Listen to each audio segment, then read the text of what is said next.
जब भी किसी टाइटल को थर्ड फॉर्म से शुरू किया जाता है तो उसका मतलब हुआ होता है।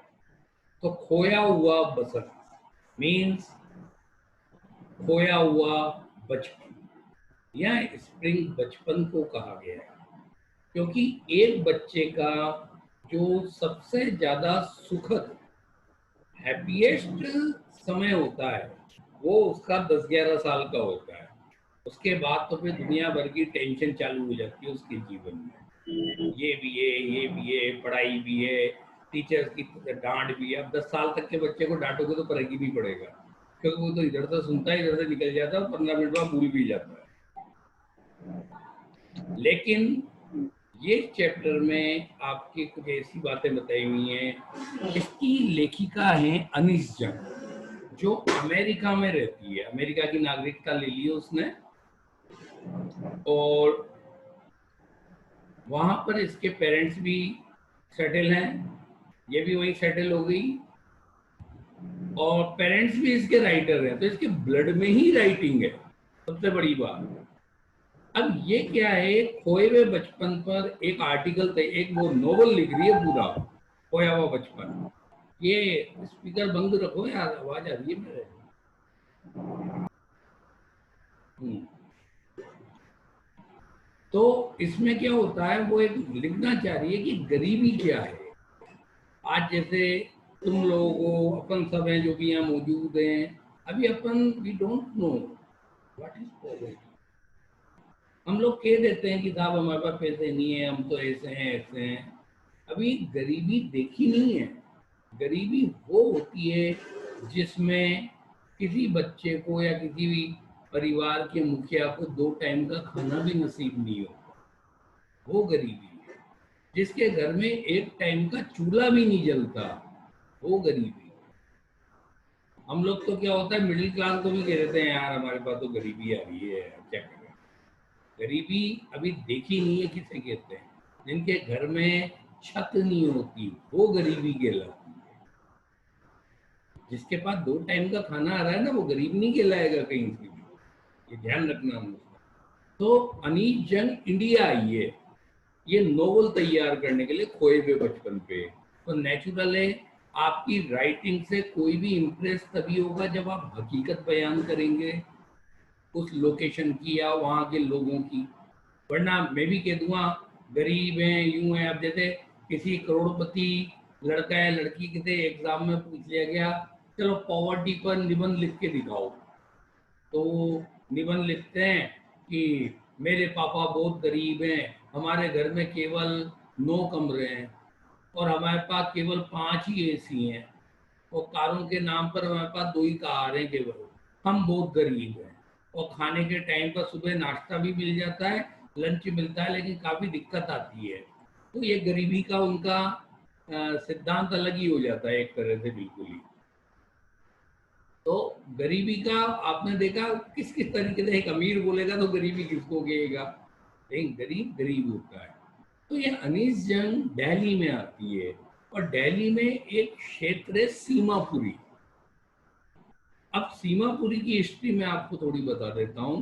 1971 में जब भारत पाकिस्तान का वॉर हुआ था, तो पाकिस्तान के 71 के समय तक, 1947 से 71 तक, बांग्लादेश जो अपने वेस्ट बंगाल के उधर पड़ता है ईस्ट साइड में, तो वहाँ पर पाकिस्तान ने बहुत जुल्म करे, जैसे आज भी वो बलूचिस्तान और इन जगहों पर करता आ रहा है लगातार, लेकिन वो लोगों को बताया नहीं जाता आजकल, लेकिन चैनल्स में खूब आ रहा है। तो उस समय बांग्लादेश इनके अंडर में था पाकिस्तान के। चूंकि बांग्लादेशी बंगला भाषा बोलते थे, उर्दू का प्रयोग कम करते थे मुस्लिम है वो भी सारे, लेकिन वो बंगला भाषा बोलते थे, उर्दू नहीं बोलते थे। तो भाषावाद के कारण पाकिस्तान की आर्मी बांग्लादेश पे भयंकर अत्याचार किए, लाखों लोगों को मार दिया उसने। वहां पर दुनिया भर की जितनी जातियां होती है वो करी। यंग लड़के होते थे 10-11 साल के, उनको उठा ले जाते, जिंदा दफन कर देते थे। मतलब बहुत तरह की एट्रोसिटीज पे करी पाकिस्तान में। तो जब भारत पाकिस्तान का तो वहां की क्या बांग्लादेशी भारत की तरफ भागे शरण लेने के लिए। तो भारत तो शुरू से ही शरणागतों का देश रहा है, जो आया यहीं घुसा आके, और अपन लोगों ने शरण भी दी, चाहे बाद में अपने लिए सिरदर्द हो गया वो सब। तो बांग्लादेशी जो यहाँ आए, तो उस समय प्रधानमंत्री इंदिरा गांधी थी, उन्होंने बॉर्डर खोल दिए। अब वो सारे के सारे 10,000 की संख्या में आए शुरू में। तो उन्हें दिल्ली के पास एक जंगल था जिसका नाम था सीमापुरी, वहां उनको सेटल कर दिया। और वहां सेटल करने के बाद तो उनको इतना ही दिया कि वो जिंदा रह सके, उनके पास खाना पीना आता रहे, बस खत्म बात, वो जिंदा रहे।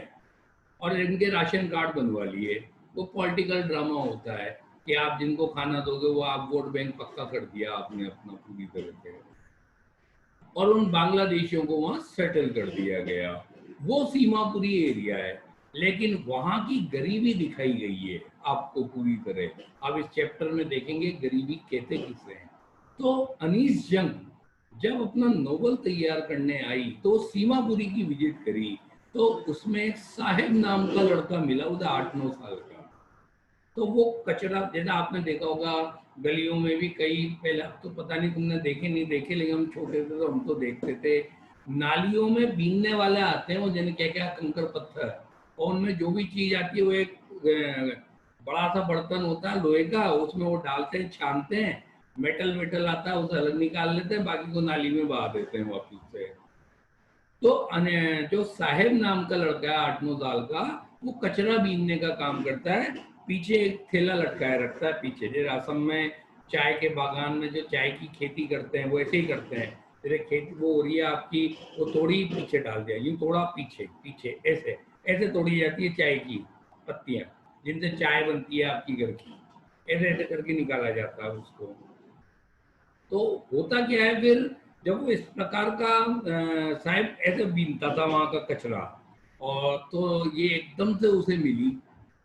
तो स्टार्टिंग साहिब के स्टेटमेंट से इस पार्ट में है, जिसमें साहिब कह रहा है कि अक्सर मैं कूड़े करकट में 1 रुपया ढूंढ लेता हूँ। उसके लिए 1 रुपया ही बहुत बड़ी चीज है, बहुत बड़ी चीज है उसके लिए 1 रुपया होना भी, क्योंकि गरीबी में तो 1 रुपया भी बहुत होता है। तो अनिल जंग ने तो बोला तू काम क्यों करता है रे, ये पढ़ाई लिखाई क्यों नहीं करता, पढ़ाई कर। तो वो बोलता है मैडम मेरे एरिया में स्कूल ही नहीं है। तो उन्होंने कहा अगर मैं तेरे लिए स्कूल बना दूं तो, कि मैडम फिर तो मैं आऊंगा पढ़ने।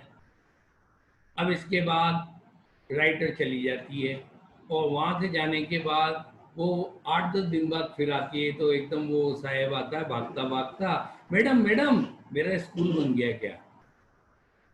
ध्यान दें, अनीस जंग हैरास्ड हो जाती है, घबरा जाती है, मतलब हताश हो जाती है, एम्बेरस हो जाती है। ये क्वेश्चन 2 नंबर का बनता है। अनीस जंग एम्बेरस क्यों हुई, क्योंकि उसने छोटे से बच्चे से ऐसा प्रॉमिस किया जो पूरा नहीं किया जा सकता था। अब बच्चा तो छोटा था, छोटे से 5-6 साल के बच्चे से मैं क्यों, बेटा मैं कल आऊंगा तेरे लिए चॉकलेट लाऊंगा, वो तो कितना खुशी खुशी मेरे पास आएगा, हाँ अंकल लाए, टॉफी लाए। अब मैं तो ऐसे मजाक में बोल गया, लेकिन उसके लिए तो बहुत बड़ी बात थी। तो वो लड़का एकदम से आता है और पूछता है, तो वो एम्बेरस हो जाती है। 2 नंबर का क्वेश्चन है। फिर लेके अपने आप को सेटिस्फाई करती है, मेरे जैसे वादे तो इनके जीवन में करोड़ों की तादाद में होते हैं, जो आता है इनको झूठी दिलासा ही देता है। तो अपने आप को ऐसे सेटिस्फाई करती है।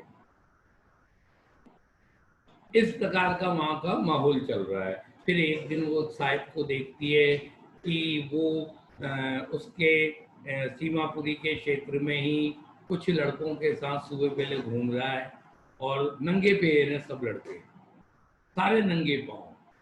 तो अनिल जंग कहती है ये सुबह के पक्षियों की तरह दिखते हैं और दिन में एकदम गायब हो जाते हैं अपना कचरा वचरा बीन के।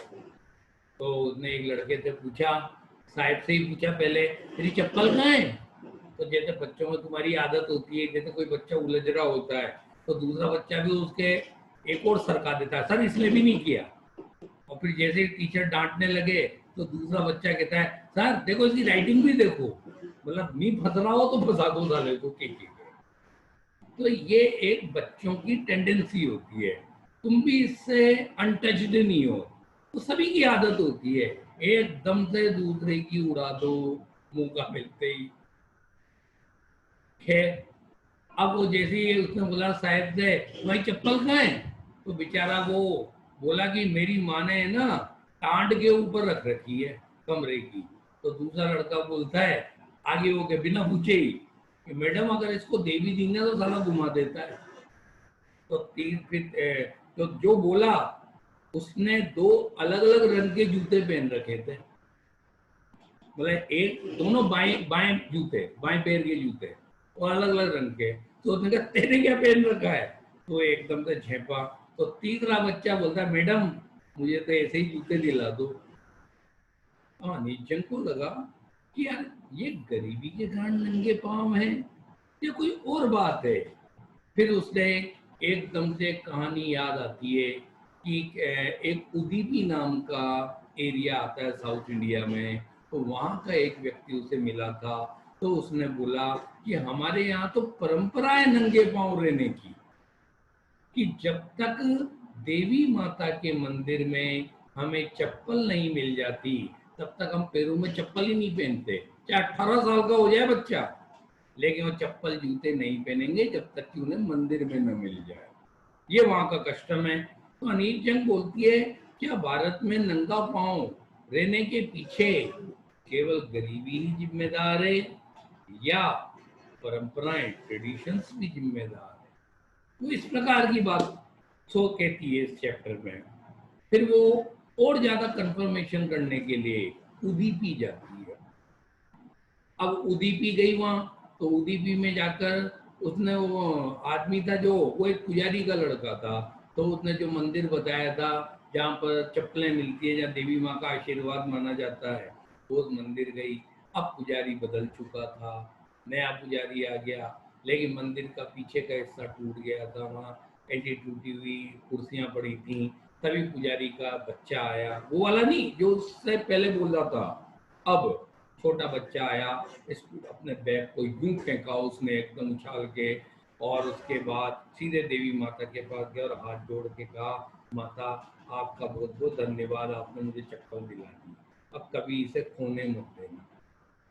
तो इससे अनीश जंग को ये पता लगा कि भारत में नंगे पांव रहने के पीछे केवल मात्र गरीबी जिम्मेदार नहीं है, कहीं कई एरियाज में ट्रेडिशंस भी जिम्मेदार होते हैं। तो आपके पेपर में उदीपी की घटना भी पूछी जा सकती है, या ये भी पूछा जा सकता है आपसे कि क्या नंगे पांव केवल गरीबी के कारण होते हैं।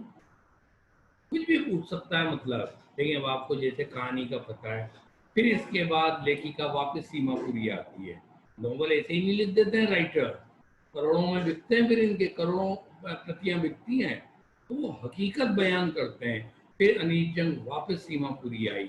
अब सीमापुरी का वर्णन है इस चैप्टर में सबसे ज्यादा important issue, describe the condition of Seemapuri, या यूं Seemapuri is on the periphery of Delhi but far away from it, metaphorically.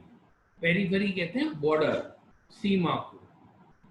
इसका मतलब सीमापुरी हमारे देश की राजधानी की सीमा पर स्थित है, लेकिन सांकेतिक रूप से उससे बहुत दूर है। एक्सप्लेन करो इसको, किसी भी तरीके से पूछ सकता है। अब इसमें आपको ये बताना पड़ता है कि दिल्ली भारत की राजधानी है। राजधानी वही बनाई जाते हैं, वही महानगर बनाए जाते हैं जहाँ पर हर प्रकार की सुविधाएं मौजूद हो। लेकिन दिल्ली के पास होने के बावजूद सीमापुरी में न रहने के लिए घर है, न ऊपर छत है, न सीवेज है, लेटरिन भी नहीं है वहाँ, न सीवेज है, कुछ भी नहीं है। पानी भी वहाँ पर एक जगह स्टिल वाटर होता है, जब मच्छर डेवलप होते हैं उसी पानी को वो पीते हैं, उसी में वो हाथ धोते हैं, उसी में वो नहा लेते हैं अगर मौका मिला।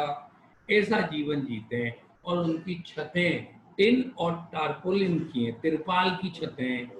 पानी भी आता है बारिश का तो वो सिकुड़ कर बैठे रहते हैं घर में, घर का आधा हिस्सा पानी में भीग जाता है।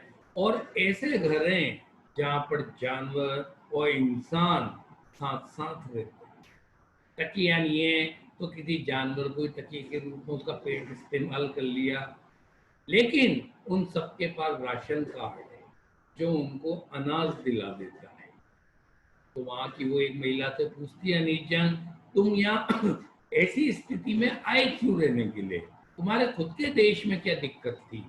तो उन महिलाओं में से एक बोलती है कि साहब वहाँ बड़े बड़े तूफान आए जो हमारे सारे खेतों को बहा ले गए, और अब हम ऐसी जगह रहना चाहते हैं जहाँ हमें 2 वक्त का खाना मिल जाए।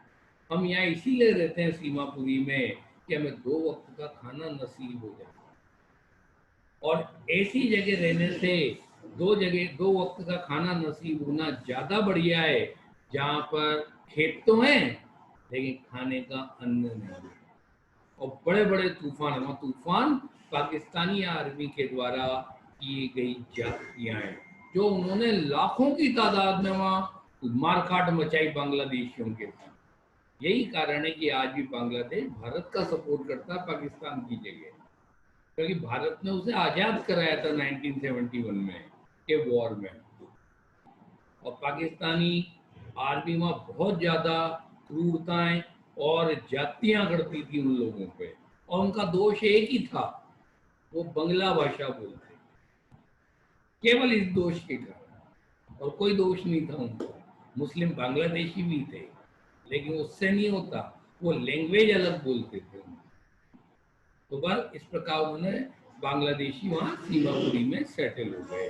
बस सीमापुरी का इससे ज्यादा वर्णन कहीं भी नहीं मिलेगा, तो आपको ये याद करना है।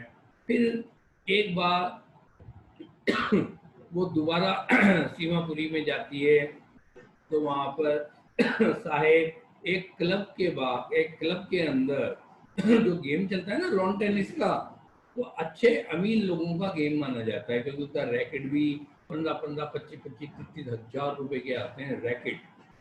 तो वहां पर वो बाहर बैठा हुआ है और वहां पर बाहर वो 2 लड़के खेल रहे हैं, निक्कर निक्कर और टी शर्ट पहने हुए, बढ़िया थी, और जूते भी उनके बढ़िया हैं। तो उसने आज साहब ने जूते पहन रखे थे, वो जूते शायद उन लॉन टेनिस खेलने वाले लड़कों के उतरे हुए डिस्कार्डेड शूज हैं। लेकिन अनिल चंद ये कह रही है उन खिलाड़ियों के वो जूते भी, ध्यान दें, वो जूते भी साहेब के ऊपर की शर्ट और निक्कर से नए थे। शायद उन लड़कों ने इसलिए आउट कर दिया था जूतों को क्योंकि उनमें होल हो गया, गड्ढा हो गया था। इस कारण से उन्होंने वो जूते डिस्कार्ड कर ले। लेकिन साहब के लिए तो वो भी बहुत तगड़ी चीज है, भाई कुछ भी नहीं है उससे तो छेद वाला जूता अच्छा, कम से कम पहन तो रहा है। तो अनीस जंग उसके पास गई, तो उसने बोला कि जब ये खेल के चले जाएंगे ना, तो मेरे को यहाँ का जो चौकीदार है वो झूलने देता है मैडम, तो मैं झूले के लिए खड़ा रहता हूँ यहाँ। ये भी कहानी आ जाती है 2 नंबर में आपके, कि वो वहाँ क्यों जाता था। तो आप ये बोल सकते हैं उसे जूते भी मिले, एक बार उसे क्या बोलते हैं झूलने देता था वहाँ। ये लाइन्स आपको याद करनी है। फिर 15-20 दिन या 1-1.5 महीने बाद नीचम फिर साहिब के पास आती है और साहिब से आकर पूछती है कि उस दिन साहिब के हाथ में केटली है चाय की, साहिब ने कचरा बीनना बंद कर दिया। अब वो चाय की दुकान में काम करता है, और चाय की दुकान में काम करके वो जो ग्राहक आते हैं उनको चाय बांटता है। तो अनिल चंद ने उससे पूछा, अरे तू यहाँ काम करने लग गया। तो वो बोलता है, हाँ मैडम, ये मुझे 2 टाइम का खाना और कुछ रुपए देता है, वो रुपए याद कर लेना। आपको मैं एक रहस्य की बात बता दूं, 2018 में आपका ये क्वेश्चन आया था, साहेब को चाय की दुकान में क्या मिलता था, वो रुपये कितने मिलते थे, वो रुपया पूछिए। और सबसे बड़ी बात है, टीचर्स उस चीज को डिफाइन नहीं करते, वही यूं कहते हैं कुछ रुपए देते थे और 2 टाइम का खाना। अब उस बंदे ने 2 नंबर के क्वेश्चन में 2 क्वेश्चन पूछ लिए कि कितने तो रुपये मिलते थे, और क्या वो वहां जाकर खुश था? ऐसे क्वेश्चन पुटअप हो जाते हैं। इसलिए बारीकियों का ध्यान रखें। वो चैप्टर पढ़ाते वक्त मैं रुपये बताऊंगा, ठीक है? अब उसने ये बोला 70 या 80 रुपए का आएगा उसमें, तो एग्जैक्ट अमाउंट आपको याद करना पड़ेगा। तो उसने वो बोला कि मुझे इतने रुपए देता है और 2 टाइम का खाना मिलता है मैडम। तो उसने इस प्रकार की बात करी। और उसने क्या क्या तू खुश है?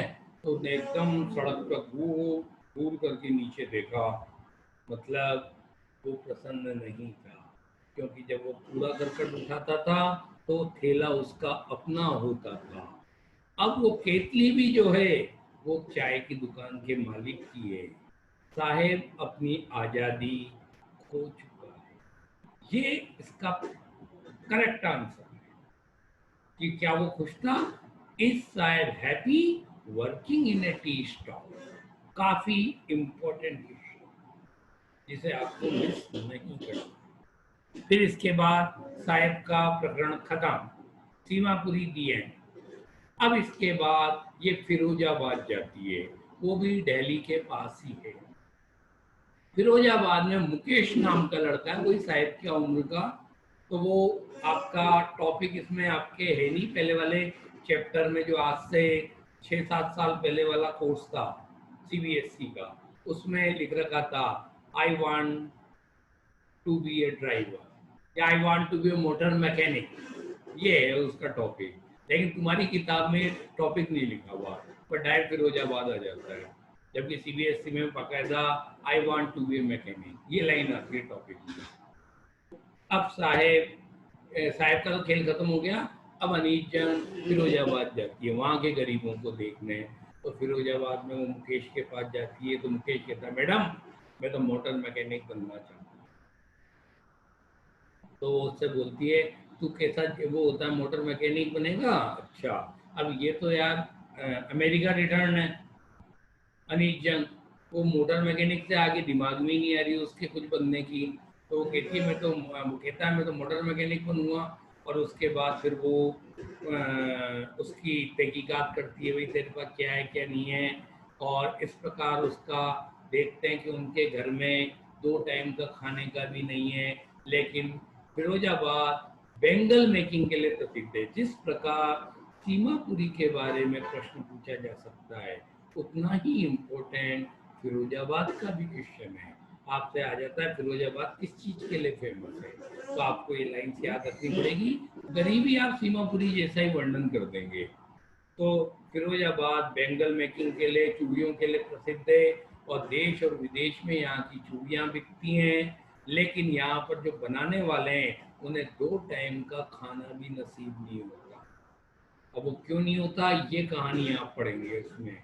मुकेश का परिवार भी उन्हीं में से एक है। 2 टाइम के खाने की व्यवस्था नहीं है, लेकिन उनके घरों में बेंगल की कड़ियां मिल जाएंगी, जिस पर वो लाख को डालकर उसको कड़क बनाते हैं, फिर उसकी डिजाइनिंग करके चूड़ियां बनाई जाती हैं जो पूरे देश में बिकती हैं। लेकिन वो इतने गरीब हैं कि वो उनको उनकी कीमत ही नहीं मिलती। आपको आश्चर्य होगा, जिन चूड़ियों को फिरोजाबाद के बेंगल मेकर 15-15, 20-20 रुपए में बेच देते हैं दलालों को, वो चूड़ियां भारत के महानगरों में और विदेशों में 700-800 रुपए में बिकती हैं, जिसकी बनाने वालों को कीमत मुश्किल से 20-25 रुपए भी नहीं मिलती प्रति चूड़ी। ये सबसे बड़े आश्चर्य की बात है। इस प्रकार का वहां पर सीन रहता है, गरीबी होती है। तो एक दिन मुकेश कहता है मैडम मैडम मेरे घर चलो। तो अनीस जंग कहते ले चल। अब आप उसके घर की स्थिति देखना। तो मुकेश उसे आगे आगे आगे चलता है, अनीस जंग पीछे पीछे जाती है। अचानक वो रोड से नीचे उतरता है और कच्ची बस्ती की तरफ जाता है। कच्ची बस्तियों में घर ऐसे हैं जहाँ पर एनिमल्स इंसान को एग्जिस्टिंग साथ साथ रह रहे हैं, छतें नहीं है। और फिर वो एक ऐसे घर में जाता है जहाँ को लात मारता दरवाजे में फटाक, ऑटोमेटिक दरवाजा है, नीचे लात मारी दरवाजा बाहर की तरफ खुल जाता है। दरवाजा ऐसा है। और वो कहता है मैडम मेरे पापा नया मकान बना रहे हैं। अब वो नए मकान की हालत देखो तो आपको आश्चर्य होगा पुराना मकान कैसा होगा। अब वो कहता है मेरे पापा नया मकान बना रहे हैं। तो वो जैसे अपने घर में ले जाता है, तो अनीचन जैसे उसके घर में एंट्री लेती है, तो वहाँ देखती है कि उस घर की छत टूटी हुई है, और उसकी वहाँ पर जो भाभी है वो फटी हुई साड़ी पहन रखी है। उसने एकदम से घूंघट निकाल लिया लंबा चौड़ा, और उसके अंडर में घर के 3 मर्द हैं, ये भाषा बोलते हैं, वो मर्द हैं 3। और अब इस प्रकार उसके घर के अंदर जो 3 जेंट्स हैं, उनमें एक तो मुकेश तो देवर जी हो गए, क्योंकि वो मुकेश की भाभी है तो मुकेश तो देवर हुआ, एक मुकेश का बड़ा भाई, और एक मुकेश के पापा। तो 3 जेंट्स रहते हैं और एक उसकी सास है। फिर वो अंदर जाते हैं तो मुकेश के पिताजी कहते हैं मैडम, मैंने तो अपने बच्चों को वो सिखा दिया जो मैं जानता था। क्या जानता था? आर्ट ऑफ बेंगल में। तो उसने ये बताया। फिर उसने बोला, फिर मुकेश की जो माँ थी, वो दादी थी, जो अंधी हो चुकी थी, तो वो यूं बताती है कि हमारे तो भाग्य में हमने कभी 2 सेर खाना भी नहीं खाया एक दिन में।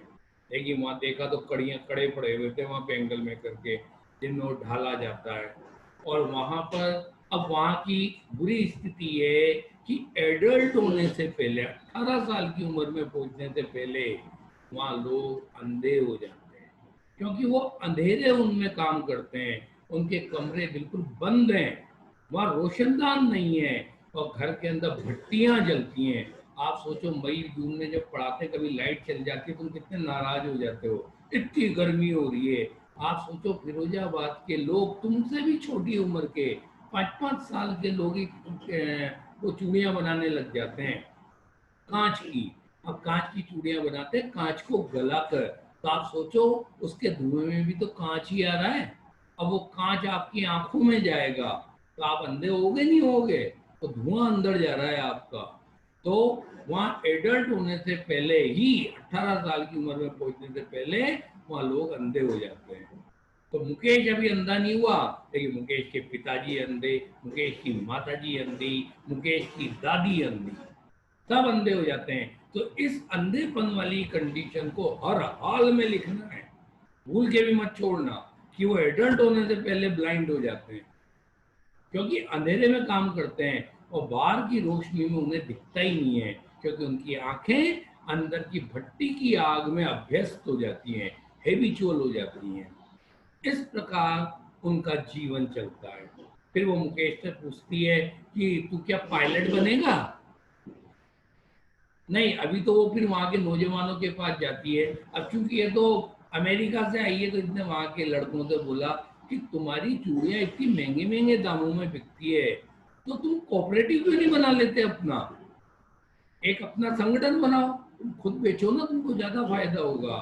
तो वो लड़कों में से एक बोला, मैडम अगर हम कोऑपरेटिव बना लेना तो हमको पीटा जाएगा, मारा जाएगा, पुलिस के द्वारा घसीटा जाएगा, गलत इल्जाम में हमको जेल में डाल दिया जाएगा, हम नहीं कर सकते। तो अनीक चंद ने देखा फिरोजाबाद में तो 2 प्रकार की दुनिया है। अगेन इंपॉर्टेंट क्वेश्चन, 2 प्रकार की दुनिया क्या है?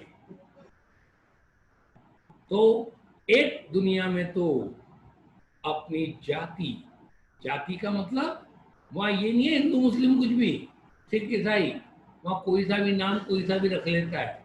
वहां धर्म वर्म नहीं जानते कुछ भी कोई भी लोग। तो वहां तो ये बेंगल मेकर है, यही उनका रिलीजन है, नाम कुछ भी रख लेते हैं। आप वहां पर सुरेश भी नाम मिलेंगे, मुकेश भी मिलेंगे, तो उसी की बहन का नाम सानिया भी मिलेगा। वो इससे मतलब नहीं है वो क्या फॉलो कर रहे हैं क्या नहीं है, तो वो बेंगल मेकर है, वो यही उनका रिलीजन होता है। वो गरीब है मजबूर। तो वो यूं कहते हैं, तो एक तरफ जाति, बेंगल मेकर की जाति में पैदा हुए ये लोग हैं जिनको प्रताड़ित किया जाता है, और दूसरी दुनिया में 6 प्रकार के लोग आते हैं। ये 6 याद कर लेना। अब इनमें 6 कौन कौन से होते हैं? पुलिसमैन, एमईएन, ब्यूरोक्रेट्स, नौकरशाह जो आपके आईएएस अफसर होते हैं, पुलिसमैन, ब्यूरोक्रेट्स, और कीपर्स ऑफ द लॉ, कानून के रखवाले, और आपके दलाल, ये आते हैं आपके मिडिलमैन, और पॉलिटिशियन, पांचवा एक पॉलिटिशियन होता है, और छठा में हमेशा की तरह फिर वो आप चैप्टर से याद करेंगे। ठीक है, तो आप 6, तो एक तरफ बेंगल मेकर की दुनिया है, एक तरफ इन 6 जनों की दुनिया है। अब एक बात बताओ मुझे सब, अगर इन दोनों दुनियाओं में लड़ाई हो तो कौन से लोगों की दुनिया जीतेगी? बताओ। 6 लोगों वाली। नेचुरल है, क्योंकि ताकत उन्हीं के 6 लोगों। पास है, ताकत उन्हीं के पास है, और उनसे आप लड़ भी नहीं सकते। अगर इवन आप भी वहां गए फिरोजाबाद के लोगों को समझाने के लिए कि तुम कुछ करो, तो वो आपको मरवा देंगे, क्योंकि इन लोगों से आप कैसे लड़ोगे? और छठा है मनी लेंडर, साहूकार। छठी दुनिया है साहूकारों की, इनसे आप कैसे लड़ोगे यार? पुलिस उनकी, अदालत उनकी, नेता उनके, पैसा उनके पास, वो आपको सल्टा देंगे अगर आपने वहां के लोगों की हेल्प करने की सोची तो। आपको पता नहीं लगेगा। वो सुशांत सिंह राजपूत निमट गया, देखो उसको सुसाइड घोषित कर दिया, जबकि मर्डर है वो उसका क्लियर, वो उसको घोषित कर दिया उसका सुसाइड है, जबकि वो ओपनली आ रहा है सीबीआई जांच हो रही है, वो मर्डर केस है, जबकि वो खुद करोड़पति है, वो खुद करोड़पति था सुशांत, और फिर भी उसको सुसाइड केस डिक्लेयर कर दिया गया, क्योंकि पावरफुल लोबी उसे सुसाइडल बनाने पर आ गया है। तो ये दुनिया है। तो फिर उसके बाद ये समझती है ये 2 दुनियाएं हैं, यहाँ तो कुछ भी नहीं हो सकता इन लोगों का, इनको तो इन्हीं के हाल पे छोड़ो। फिर वो मुकेश से बोलती है, तो मुकेश कहता है कि मैं तो मैडम मोटर मैकेनिक बनूंगा। तो अनीत जंग उससे बोलती है पायलट बनेगा तू, क्योंकि वो हवाई जहाज से आई है, उसके लिए प्लेन बहुत नॉर्मल बात है। तो बोलती है तू क्या पायलट बनना चाहेगा? तो वो एकदम गर्दन यूं हिला के कहता है क्यों? क्योंकि few aeroplane fly over Firozabad, क्योंकि फ्यू फ्यू माने न के बराबर। मैंने आपको डिटर्मिनर में समझाया था, लिटिल और फ्यू का मतलब बिना नोट बोले नोट का मजा लेना। तो इस चैप्टर की अंतिम लाइन है, few aeroplane fly over Firozabad, यानी फिरोजाबाद के ऊपर प्लेन उड़ते ही नहीं है। तो मुकेश के दिमाग में मोटर मैकेनिक बनने का केवल आइडिया इसलिए है, केवल और केवल क्योंकि उसने अपने जीवन में केवल कार या बाइक्स देखी हैं, हवाई जहाज उड़ते ही नहीं है उसके राज्य के ऊपर से। तो बेचारा कहाँ से जानेगा कि प्लेन भी कुछ होता है? ये उस समय की बात है 1980 या 82 की, तब फिरोजाबाद के ऊपर से हवाई जहाज नहीं गुजरते थे, तो उसे पता ही नहीं है पायलट होता क्या है। उसने केवल मोटर देखी तो उसे मोटर मैकेनिक का काम बहुत बढ़िया लगा, वो वाली बात है। तो इस प्रकार जीवन इसमें फिरोजाबाद और सीमापुरी का बताया गया है, और गरीबी का वर्णन किया गया है इस चैप्टर के अंदर। ये इस पार्ट की समरी है। तो आपके टोटल 3 या 4 क्वेश्चन बनते हैं। राइटर एम्बेरेस क्यों हुई? नंगे पैर रहने के पीछे क्या कारण है? सीमापुरी की कंडीशन का वर्णन करो, 2-3 तरीके से पूछ सकता है। क्या साहेब चाय की दुकान पर काम करके खुश था? मुकेश फिरोजाबाद की डिजास्टर्स कंडीशन का वर्णन करो, और वहां कितने प्रकार की दुनिया है। इसके अलावा कुछ भी नहीं आने वाला। हाँ, बारीकियां, उसे कितने